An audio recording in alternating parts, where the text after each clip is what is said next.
Matt, what's your general outlook of the retail sector, specifically around Tesco, obviously, as to how you fared through this economic downturn, and what you think the future lies for you? I think the insight that comes into the company is good. So obviously we were prepared. I think the company is a lot leaner now than it was when we went into the recession. And the great news is we've continued to invest really hard. So, you know, we're opening a lot of UK selling space, and we're opening a lot of selling space around the world. So, you know, I think suppliers have got a lot to be confident about in the growing Tesco business.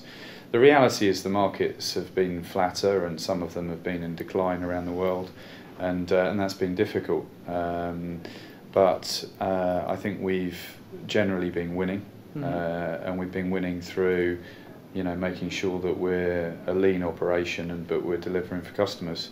Yep. And that business model kind of works in good times and bad times. Yep. So I think we're in a better place for it now, but we continue to invest hard. And as some of the economies pick up, actually we're in a really good place to drive the growth now. Excellent. And the fresh produce sector, where do you see the dynamics of that changing, especially within the likes of GFS? How do you see that evolving over the years?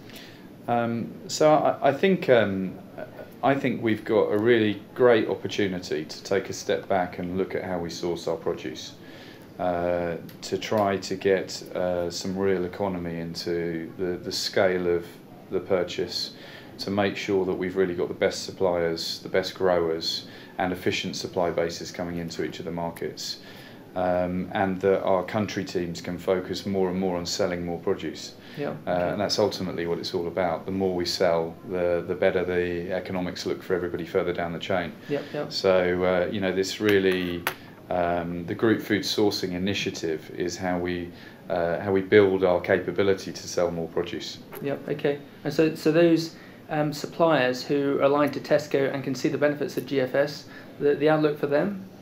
Yeah, so I think you know, aligning with Tesco has done a lot of suppliers a lot of good over the last decade or so, and we would see the opportunity to align with the Tesco group rather than any individual country is another great opportunity for all the suppliers who want to work with us. Great, okay.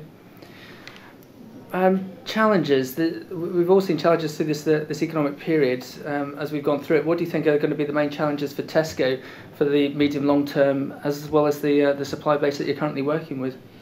I think you know, the reality is all of the markets are incredibly competitive, and we want better produce delivered to the customers in each of the markets, and therefore we've got to have a really efficient way of working within our supply chains and with our supplier partners.